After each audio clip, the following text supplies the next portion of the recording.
It's Jane and I again. We were kind of talking this morning about attachment, right? You had some ideas and questions. That's right. I was thinking that, given the conversations that we've had so far, would one of your techniques, if you like, for having a good life be to cultivate non-attachment to your feelings and thoughts? Yes, there's truth in that. But let's just broaden it up a little bit more about the non-attachment, because in some spiritual practices, you're encouraged to give up attachment to most things in the physical, almost like a physical life, and just sit and meditate and get to that. And I can remember even when I was a little younger, maybe around about I was 30 or something, and my father said, "What do you want with your life?" And I said, "I don't know, but I do know I want a spiritual life." And he said to me, the first thing he came back with is, he said, "Well, that means not having any money or anything." And I thought, it's kind of interesting perception by people, okay? And yes, but what's actually deeper than that about the attachment thing is to start the understanding. I and you and every single person on this, every being has an identity, an ego. Right. Problem is, ego's got a bad rap because people misunderstood. The origins of the word ego, by the way, actually refer to, it's either Greek or Latin for identity. So let's get that cleared up first of all. People think an ego is someone who is, arrogant, full of themselves, believes in, all that kind of stuff. Alpha type. Yeah. That is such an erroneous perception that it's doing more harm than good to a lot of people who don't understand that actually you have an ego, you need to have an ego. You need to have an identity. Mm-hmm.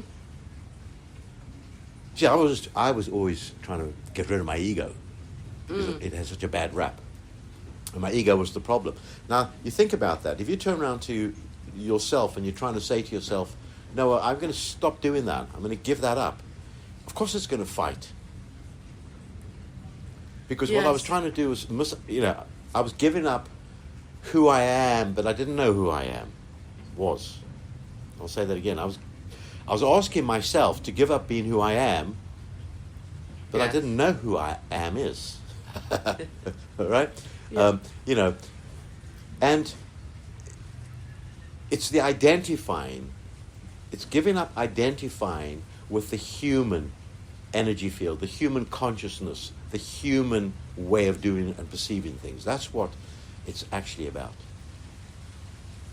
All right, and probably one of the best places to start at, rather than giving up, having a home or giving up having a normal life, giving up family, giving up things that maybe we want.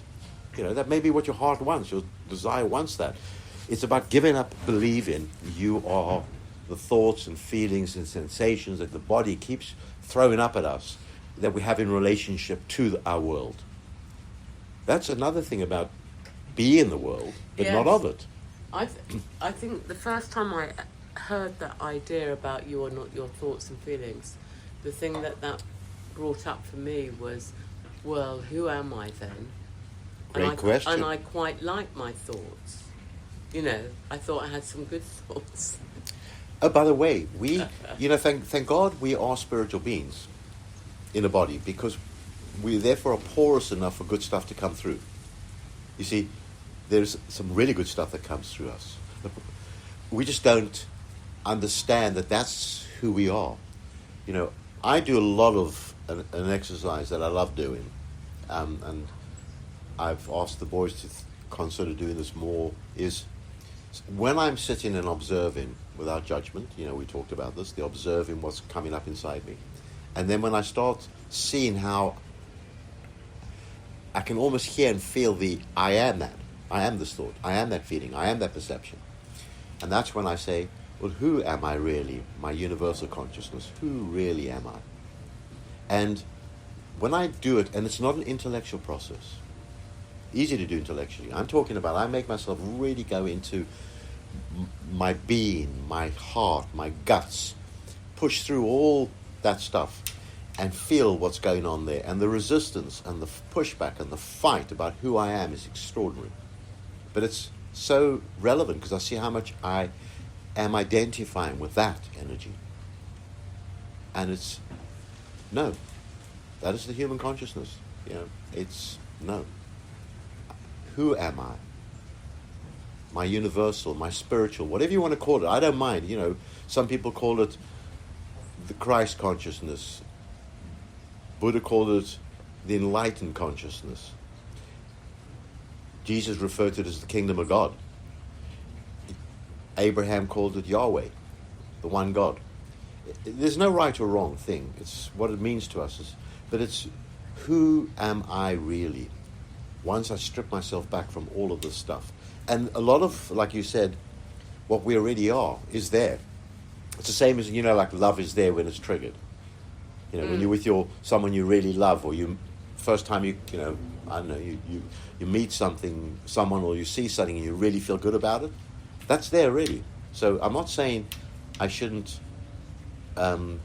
incorporate that love and joy, but I need a bigger context for it. That's the energy I need to focus on more.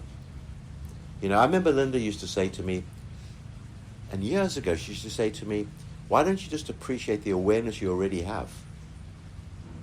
And I said to her, how can I appreciate that right now I'm feeling this level of fear or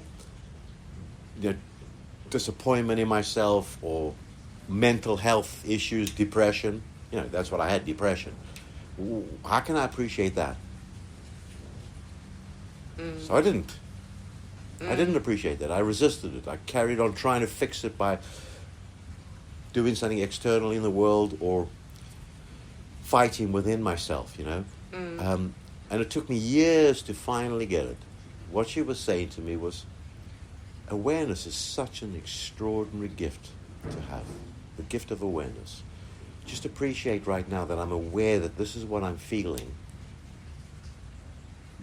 And then I can go on to the next thing, which is starting to appreciate that it isn't permanent. It isn't my soul. It isn't forever. Yes, and that's what you were talking about, I think, earlier when we spoke about freedom. The freedom is in getting to that place of awareness. Yeah. And that's what the non-attachment is. And that's what true freedom is. We have a need. Every beast and every human being, every being on this planet, needs freedom and needs an element of their own self-empowerment, like autonomy, like we need oxygen. And that's why there are many people who end up doing self-destructive things, or things that people consider to be not acceptable, but it gives them a sense of freedom. It gives them a sense of empowerment. So maybe if we just let them be and stop worrying about what they're doing and deal with it the way we can deal with it. A lot of kids on the street join gangs because they get a sense of, they feel there's a respect and a sense of freedom and a sense of empowerment that comes from it. And belonging. Yeah, fine. That's okay. That's what they want to do. Maybe that's the journey of this lifetime. It's all right. So, interesting is, what's it got to do with me? Why is it my business? So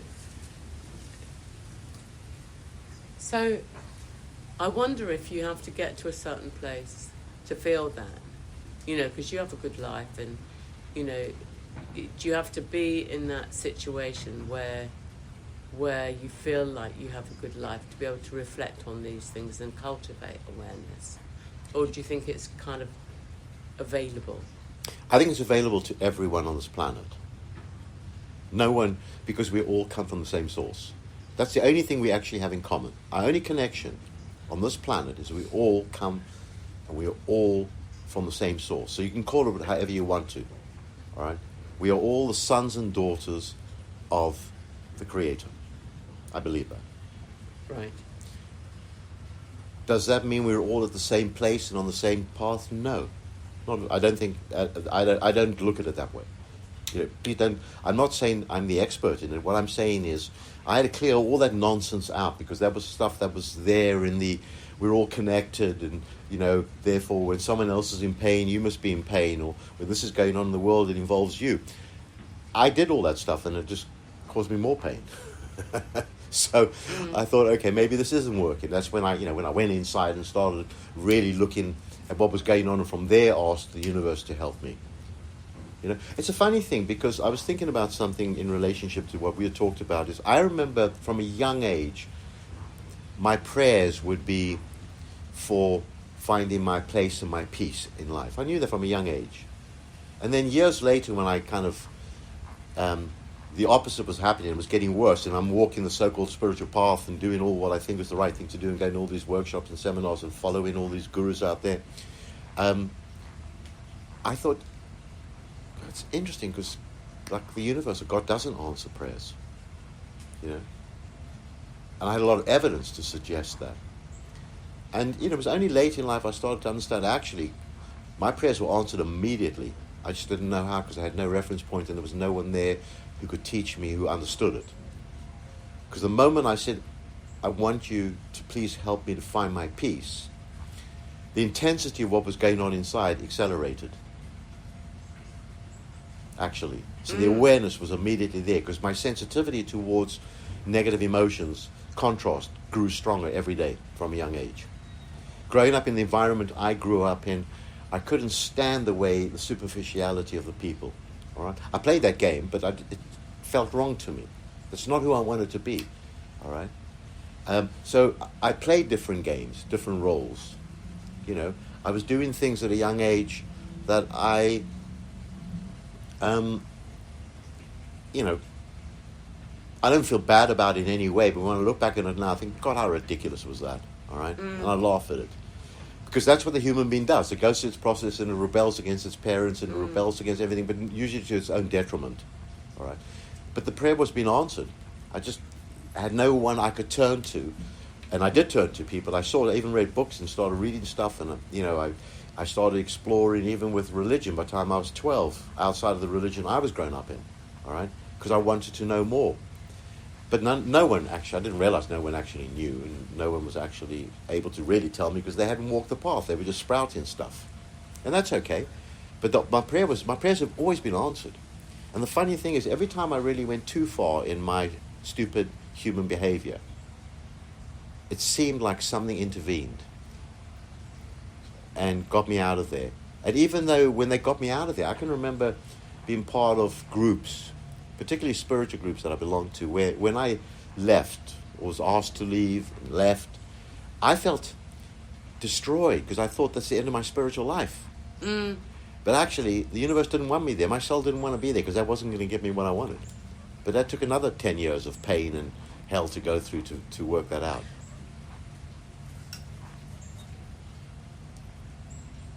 So going back to, because we're talking about attachment. Yeah. And being not attached to thoughts and feelings, to experience freedom and be closer to source. But I want to change it to starting to think of it, stop identifying as that's who I am. Yeah. It's more powerful than being attached. Okay. Because the problem is, what I see happening out there, and it happened to me, was I gave up attachment to certain material things. Yeah. Right? I gave up being attached to them, which was easy to do for me, because I'm like that monk-like mentality. But that wasn't the issue. My issue was my perception. And no one told me that. In what way? Because I still perceived myself as not being good enough, not being worthy, because of what I was feeling, the thoughts I was having. All right? And the way sometimes people around me reflected back to me, because people wanted me to be different. They wanted to fix me and change me. So that caused more pain, and that wasn't about attachment in that sense, because you can keep giving up material things until you've got nothing left. But you know what? If you still feel bad about yourself, and you still inside think no one loves me and no one cares about me and I'm not worthy and it's unfair and it's because they don't like my race, religion, sex, sexual preferences and all that, nothing's going to change. So that's why I want to keep it to, it took me until I was nearly 60 to start getting that I was identifying who I am with that stuff, Mm. I mean, the Neil Diamond song, that he says, like, I cried.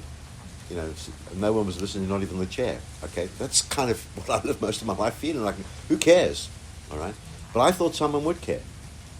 All right, I expected someone to care, particularly God, my God. I wanted my God to care about me. All right, Right. and I think there's a lot of people who do want that.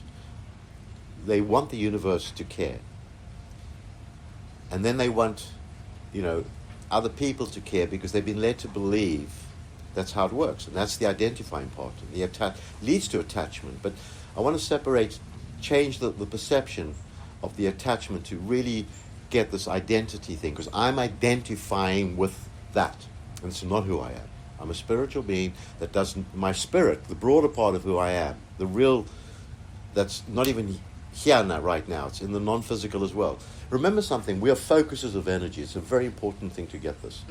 Okay, what does that mean? Because most people say, what do you mean we're focuses of energy? Well, why do I go inside and observe what's going on? Why is it a good place to go inside and observe what's going on inside me? Because I'm the one who's focusing. It's happening to me. Okay? And, when I first started saying, well, who's this arising to, these thoughts and feelings to me? And I didn't connect with it. And it was like, yeah, to you. Yeah, but. No, it's happening to me. I'm the focuser. So I better start changing something. It's happening to me. I'm the one who's having those thoughts. I'm having those feelings. And like we talked about before, a lot of the time I was right. We are right. We justify it, in other words. I'm not saying anyone who's experiencing pain out there is not justified when they are having pain. All I'm saying is, kind of, so what? It ain't changing anything for you. You ain't getting what you want. And if you think you are, every decision I made from fear, from that feeling of it's unfair, or from, if I do this, they'll love me and I'll be okay, blew up in my face. Every one of them. Every relationship and every decision, it just made it worse. I felt worse. I came out of there feeling worse. So disappointed in myself. So disillusioned that I had done it with a good intent, and it still blew up in my face. Because they turned out not to be what I wanted them to be. My Savior, my salvation. Right. So would some people say that was disappointed expectations? Yeah, probably, but everyone has expectations. You tell me one person, do you think someone right now is going on a march for something on some level? They may not be conscious of it, they may not be aware of it yet, but they have an expectation. I mean, why else would you do it? Yeah. And then what's happening? They're getting angrier and angrier and angrier. Yeah, we all have expectations. I expected that if I lived a certain spiritual path and did the right thing and conducted myself this way, I'd find peace, because that's what I was led to believe. That's what I was told. I would get my freedom. So you did all those things. Yes. And like felt worse. you did the things like became less attached to physical things and possessions and right, so on and so and followed forth. A spiritual path. And you did your best to follow a spiritual path by going to different gurus and teachers and groups and this and that and the other. Yeah. But nothing out there worked, and nothing that you did in relation to that worked. Yes and no. So what was the change? How did you... So you tried all those things and it wasn't right. it. Right. So what was it that made you think, you know what, I think I feel more connected to God? What was it? Okay, Yeah. I think what was it got so painful being in my being. Not in my life, if you looked at my life, it looked all okay.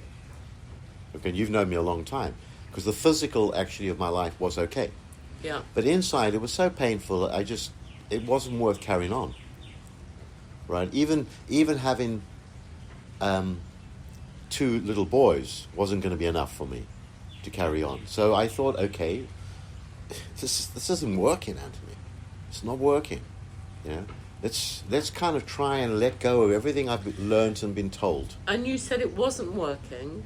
You concluded that because... The evidence of how I felt and what really was going on inside me. Right. Because I already had an in-tuneness with it, as Linda said. Linda said you were lucky because you were already in tune with the contrast. Most people have done everything they can to push away the contrast, so they're not in tune with it. They are not realizing just how much pain they are actually experiencing on a day-to-day level. So you'd tried out all these different things. Yeah, and external things like external things. If I smoke that or drink that, it will take it away, and it did short term. Right. All right.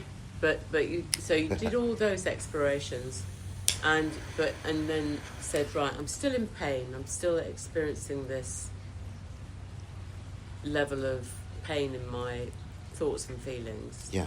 What was the thing that took you away from that and gave you more peace, or had you feel more connected with the source? Well, it wasn't one thing. It wasn't Okay. one thing. You know, what I started... Because I'm looking for the silver bullet, obviously. I know, we all are. But, you know, for example, for me, I remember a long time ago... On behalf of our listeners. I remember a long time ago, you know, one of my teachers saying to me, you know, all that stuff that you feel like on a day-to-day basis, you know, the from the rage of, let's say, from rage to absolute fear and hopelessness. Yeah. They said, because you believe it. Yeah, damn right I do, you know. But I didn't get what they meant. And then it took me the practice every day of starting to sit there and observe it, which I told you is really hard, because I wanted to fix it. I wanted to do something about it, you know. And also I wanted to explain it, and I wanted to rationalize it, because a spiritual person shouldn't be feeling this kind of stuff, because, you know, you're not very spiritual if you do that. No. And it took me practice every day. So it was practicing being aware of what was going on. Observing what was happening inside Yeah. my energy field. Yeah. You know, I used to do, 'Cause you're a years focus ago, of I energy. mean, for years I did meditation, all right? Yeah. But, you know, what I never realized is, like most people, I'm meditating on a pile of shit, basically, all right? And it's hard to clean it up, you know? It's like the bucket with dirty nails. It was going on. And it was, listen, good intention, eh? I could sit there for hours doing that stuff, right? Yeah. And some people say to me, well, I've meditated and nothing happens. I understand. You know, I didn't see the light. I didn't see all these sorts of things, all right? I was too busy not being with what was really there already. It was all going on in my energy field. And then when I started to relax into it and observe it and get through the freaked out part and observe it, I thought, wow, I really do believe this stuff. That's what they were talking about. I really believe this is who I am. Right. And I knew that at that point, by the way, there was nothing I could do about that. Just make peace with the fact I believe it's who I am. And then ask the universe for more help. Pray. Right. And to my inner being. That's because I started to believe that. I started to accept the fact that I actually was a non-physical being that had chosen to focus in the physical body, which meant only part of me was here. And I said, I need your help. And I got a sense that, you know, there was a part of me, my own being, saying, "Oh, finally, man, we've tried everything for a long time." Yeah. You know, it was like, We've been all knocking right, on the door. We've been knocking on the door. yeah, through different people, through different things as well. You know, not just, and through life. And that's when I was like, okay. Now I'm, you know, I still had to work through years of habitual wanting to fix it, to not feel it because it's not a good thing to feel. So I had to give myself a lot of permissions, you know. And I've talked with, like, over the years with Linda about it. It's an extraordinary thing. We want so much as people. We do. Everyone does. My kids, I watch them. They want to experience this. You know, most people I've ever met want something, but very few people are willing to give themselves permission to truly have it. Because giving yourself permission means I have to be willing to give up the beliefs and judgments I'm holding about myself. That's all it is. All of it is my judgments. Even the ones I'm looking out there and seeing in the world, right? Yeah. Because at the end of the day, if someone is choosing over there to do something to each other, truthfully, really, what's it really got to do with me? Oh, that's a big idea. Yeah? But the bottom line is, I had to get there and but Anthony, I mean, I had to have this conversation with myself. Yeah, I understand, Anthony, because it was going on inside. What's that got to do with you? But yes, but you don't understand. I'm a loving person. I don't like seeing that. I don't like injustice. I understand. And no one says, change it, but please stop complaining. Stop asking the universe for help, because it's trying to help you and you ain't listening. Because you're so fixed, you can quote what has been written and said. I love it. I mean, I'm the kind of person who had to do some bizarre things. I had to go and say to myself, Anthony, you need to understand something. The Bible was not written, Old Testament or New Testament, in English. I know that's a shock to a lot of people. All right? It was a shock to me. Okay? Because I spoke English. Yeah. Now, you remember Chinese Whispers, the game? Yes, yeah. Okay, it's a magnificent game. Because I'm telling you now, if you go to one person and you say to them, God told me this, and then they take it and translate it to their Spanish friend, it's going to be different. And when the Spanish friend is communicated to their Chinese friend in Chinese, what God said when it came to you, by the time it comes back to me after 1,000 years, it's going to be very different. Nothing to do with what I said, because of the power of words, the human intervention. By the way, I'm not judging any of this. What I'm saying is, I had to explore that stuff for myself to realize that don't trust it all, don't believe it all. Go inside and ask the universe. It will give you the answers in every one of us. No one is. I don't believe anyone can say it's not there, but it's a journey to get there. There's work to be done, and I believe my life has been a pretty good life, and got better and better of late, because I was willing to do that because I had to do that. I had no alternative. I didn't feel like I wanted to go. I was scared of dying anyway. All right, when this was earlier on in my life, because I really thought that was failure. I thought dying meant I'd failed to live a good life and to overcome these things. All right. Now I look at it differently, but that's another subject about it's identifying. It's a repeated thing. Identifying with who we think we are. Yes. You know how many people have been killed throughout history as a result of that? It's extraordinary. And are being killed still. Because the killers, often the perpetrators, of the way they identify with what they consider their belief system, their values, their stuff, and others who stay and die because they believe that they are, part of that tribe, part of that group, part of that family, part of this thing, part of that, and they couldn't leave it because, in the end, the two come together. Very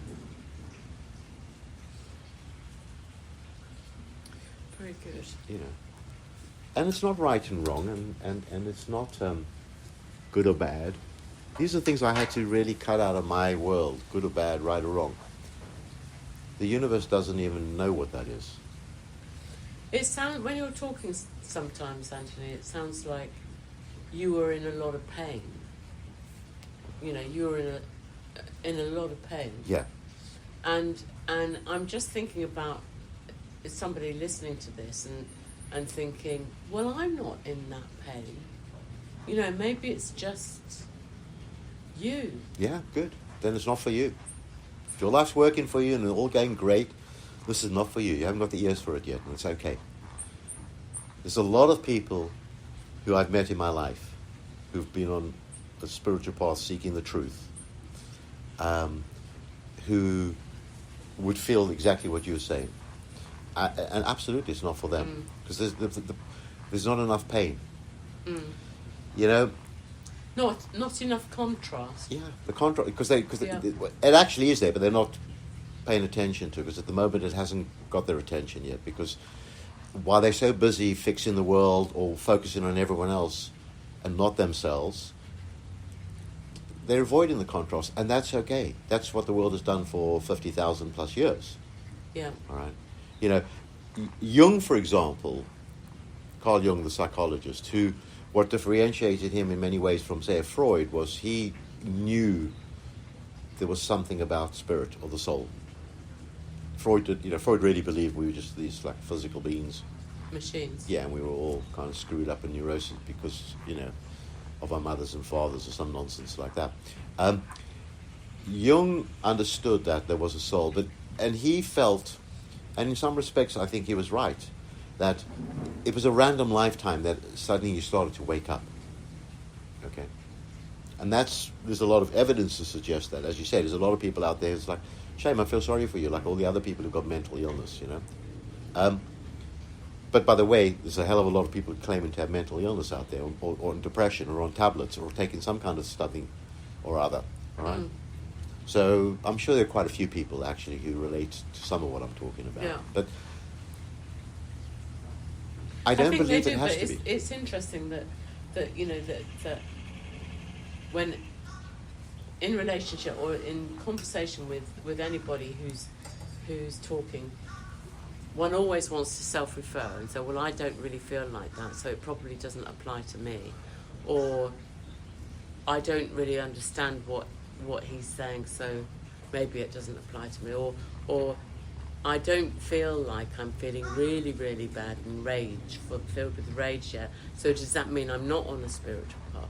Do you know what I mean? Like No, the mind kind of all right. goes Listen, through loads if of you're ideas. asking me, everyone's on a spiritual path because we're spiritual beings. And one spiritual path may be this lifetime. You're going to be staying asleep and not worrying about being aware and not waking up and not worrying about contrast. And that's cool. I've probably done that many times. Most people, we all have. Yeah. All right. And I'm really good with that. The nice thing for me now is I no longer hold judgment like I did over that. And I no longer feel responsible for that like I did. And I no longer responsible for other people. Yes, and no longer feel bad because someone's going through that, and that I have to do something about it, or I have to help them, or I don't have to save them.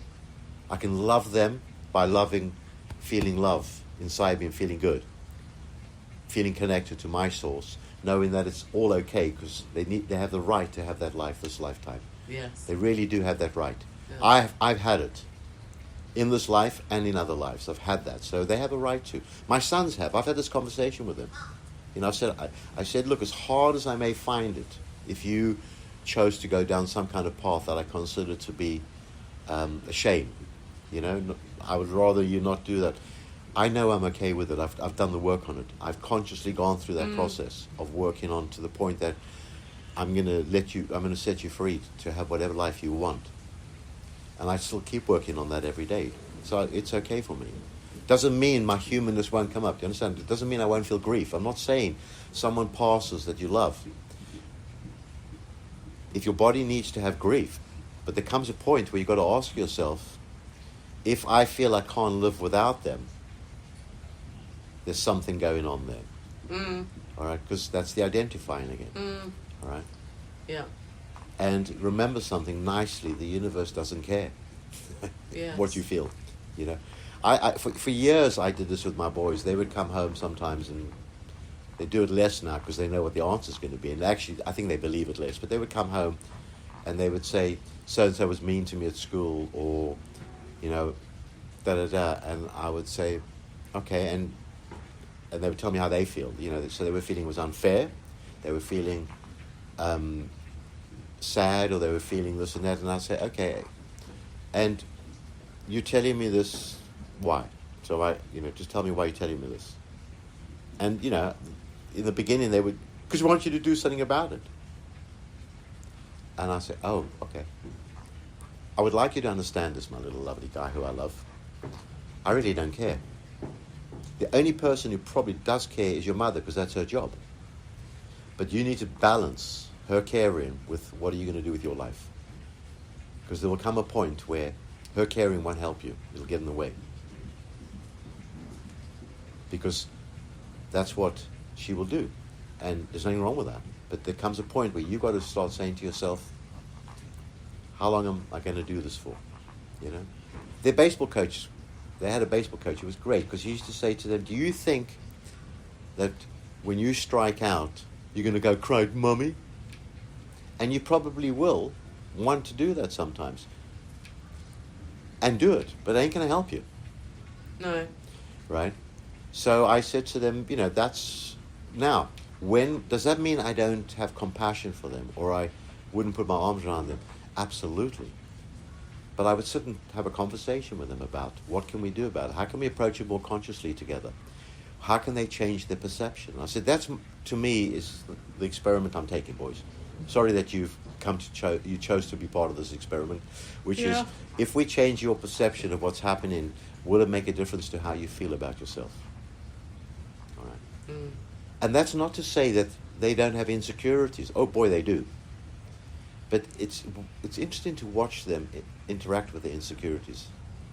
Amazing. For two guys of their age, I'm mind-blown by how they deal with the insecurities they have. They're incredibly comfortable talking about them. They understand that it's not as real as they often feel it is.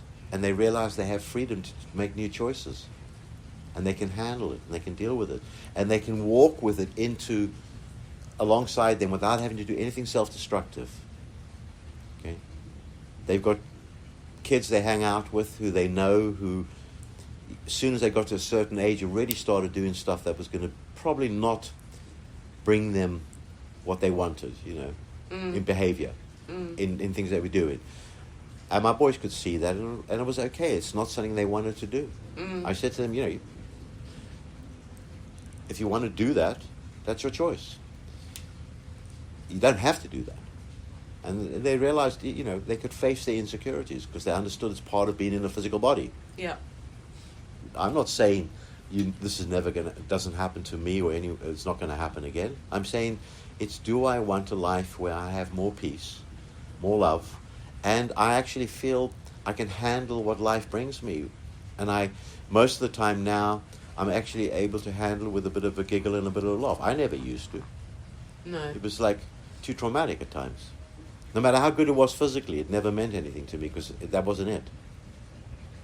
The physical I knew couldn't bring it to me. So, for me, the big thing, you asked, what was the big thing? The big thing was starting to understand how much I believe and identify with those thoughts and feelings that inside me are, I am upset. I am this. I am that. You can hear, it was there. I practice it. I promise you'll hear it yourself. You'll feel it. And then you can start saying, wow, that idiot who I didn't listen to or didn't believe he's onto something here. All right? And I suppose for me, I would just love to see more people in the world who are teaching this stuff, or more psychologists really start to understand this stuff and share that with people, because that would make an enormous difference. An enormous difference. Because it doesn't, look, I'm not saying there are not experiences that human beings have that are incredibly traumatic to the physical being.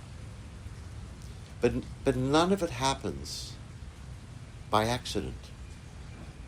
In the end of the day, the universe is on our side, and there is only well-being, and it's kind of like calling to us all the time. You can reconnect. You can reconnect with me anytime you want to. Never separated.